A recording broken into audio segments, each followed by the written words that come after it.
ॐ श्री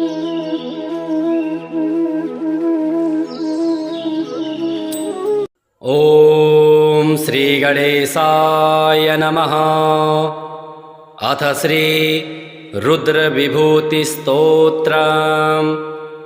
नमः शिवाय रुद्राय कद्रुद्राय प्रचेतसे मीढुष्टमाय सर्वाय शिपिविष्ठाय रंहसे। नमस्ते कालकालाय नमस्ते रुद्रमन्यवे। नमः शिवाय रुद्राय शंकराय शिवाय ते। उग्रोऽसि सर्वभूतानां नियतासि शिवोषिणः। नमः शिवाय सर्वाय शंकरायार्तिहारिणे। ग्रहाधिपत्ये भगवान् नभ्यसिञ्चद्दिवाकरम्। वृक्षाणाम् औषधीनां च सोमं ब्रह्मा प्रजापतिः। अपां च वरुणं देवं धनानां यक्षपुङ्गवम्। आदित्यानां तथा विष्णुं वसूनां पावकं तथा। प्रजापतीनां दक्षं च मरुतां शक्रमेव च। दैत्यानां दानवानां च प्रह्लादं दैत्यपुङ्गवम्। धर्मं पितॄणामधिपं निरतिं पिशितासिनां। रुद्रं पशूनां भूतानां नन्दीनां गणनायकं। वीराणां वीरभद्रं च पिशाचानां भयङ्करम्। मातॄणां चैव चामुण्डां सर्वदेव नमस्कृतां। रुद्राणां देवदेवेशं नीललोहितमीश्वरं।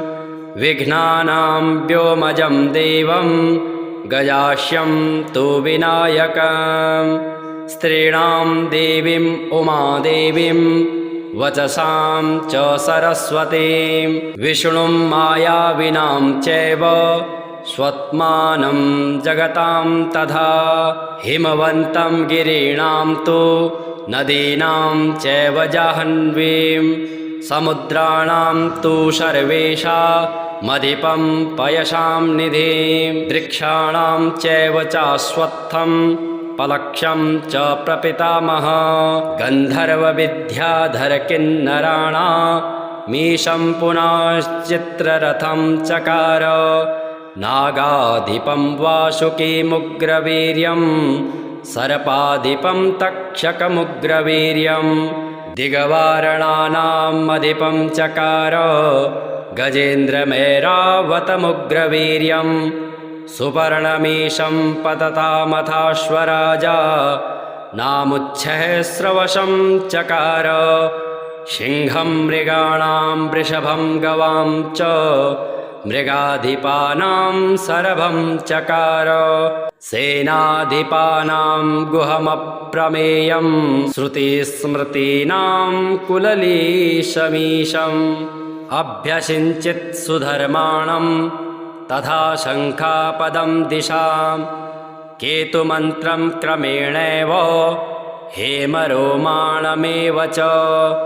पृथिव्यां पृथुमीशानं सर्वेषां तु महेश्वरं। चतुर्मूर्तिषु सर्वज्ञं शङ्करं वृषभध्वजं। नमः शिवाय रुद्राय कद्रुद्राय प्रचेतसे मीढुष्टमाय सर्वाय शिपिविष्ठाय रंहसे। नमस्ते कालकालाय नमस्ते रुद्रमन्यवे। नमः शिवाय रुद्राय शंकराय शिवाय ते। उग्रोऽसि सर्वभूतानां नियतासि शिवोषिणः। नमः शिवाय सर्वाय शंकरायार्तिहारिणे। ग्रहाधिपत्ये भगवान् नभ्यसिञ्चद्दिवाकरम्। वृक्षाणाम् औषधीनां च सोमं ब्रह्मा प्रजापतिः। अपां च वरुणं देवं धनानां यक्षपुङ्गवम् आदित्यानां तथा विष्णुं वसूनां पावकं तथा प्रजापतीनां दक्षं च मरुतां शक्रमेव च दैत्यानां दानवानां च प्रह्लादं दैत्यपुङ्गवम् धर्मं पितॄणामधिपं निरतिं पिशितासिनां रुद्रं पशूनां भूतानां नन्दीनां गणनायकं वीराणां वीरभद्रं च पिशाचानां भयङ्करं मातॄणां चैव चामुण्डां सर्वदेव नमस्कृतां रुद्राणां देवदेवेशं नीललोहितमीश्वरं विघ्नानां व्योमजं देवं गजास्यं तु विनायकं स्त्रीणां देवीम् उमादेवीं वचसां च सरस्वतीं विष्णुं मायाविनां चैव स्वत्मानं जगतां तथा हिमवन्तं गिरीणां तु नदीनां चैव जाह्नवीं समुद्राणां तु सर्वेषामधिपं पयसां निधिं वृक्षाणां चैव चाश्वत्थं पलक्षं च प्रपितामह गन्धर्वविद्याधरकिन्नराणामीशं पुनश्चित्ररथं चकार नागाधिपं वासुकीमुग्रवीर्यं सर्पाधिपं तक्षकमुग्रवीर्यं दिगवारणानाम् अधिपं चकार गजेन्द्रमेरावतमुग्रवीर्यं सुपर्णमीशं पततामथाश्वराजा नामुच्छ्रवशं चकार सिंहं मृगाणां वृषभं गवां च मृगाधिपानां सरभं चकार सेनाधिपानां गुहमप्रमेयं श्रुतिस्मृतीनां कुललीशमीशम् अभ्यसिञ्चित् सुधर्माणं तथा शङ्खापदं दिशां केतुमन्त्रं क्रमेणैव हेमरोमाणमेव च पृथिव्यां पृथुमीशानं सर्वेषां तु महेश्वरं चतुर्मूर्तिषु सर्वज्ञं शङ्करं वृषभध्वजं नमः शिवाय रुद्राय कद्रुद्राय प्रचेतसे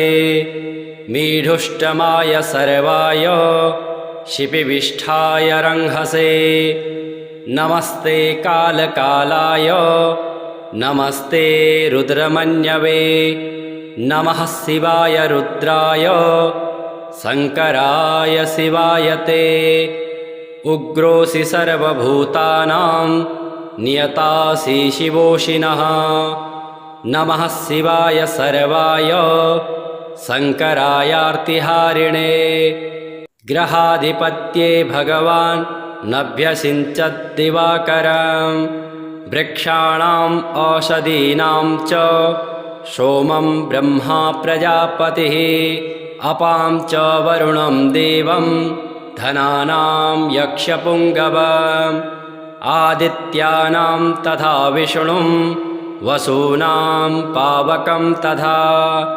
प्रजापतीनां दक्षं च मरुतां शक्रमेव च दैत्यानां दानवानां च प्रह्लादं दैत्यपुङ्गवम् धर्मं पितॄणामधिपं निरतिं पिशितासिनां रुद्रं पशूनां भूतानां नन्दीनां गणनायकं वीराणां वीरभद्रं च पिशाचानां भयङ्करं मातॄणां चैव चामुण्डां सर्वदेव नमस्कृतां रुद्राणां देवदेवेशं नीललोहितमीश्वरं विघ्नानां व्योमजं देवं गजास्यं तु विनायकं स्त्रीणां देवीम् उमादेवीं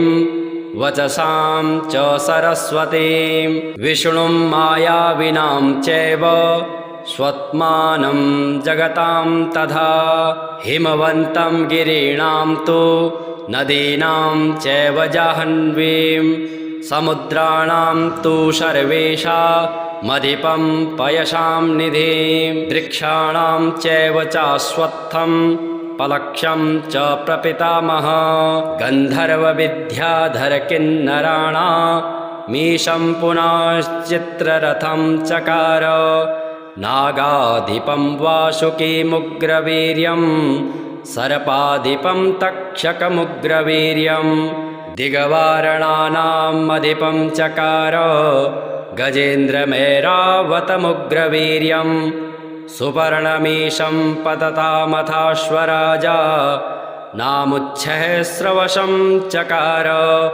सिंहं मृगाणां वृषभं गवां च मृगाधिपानां सरभं चकार सेनाधिपानां गुहमप्रमेयं श्रुतिस्मृतीनां कुललीशमीशम् अभ्यसिञ्चित् सुधर्माणं तथा शङ्खापदं दिशां केतुमन्त्रं क्रमेणैव हेमरोमाणमेव च पृथिव्यां पृथुमीशानं सर्वेषां तु महेश्वरं चतुर्मूर्तिषु सर्वज्ञं शङ्करं वृषभध्वजम्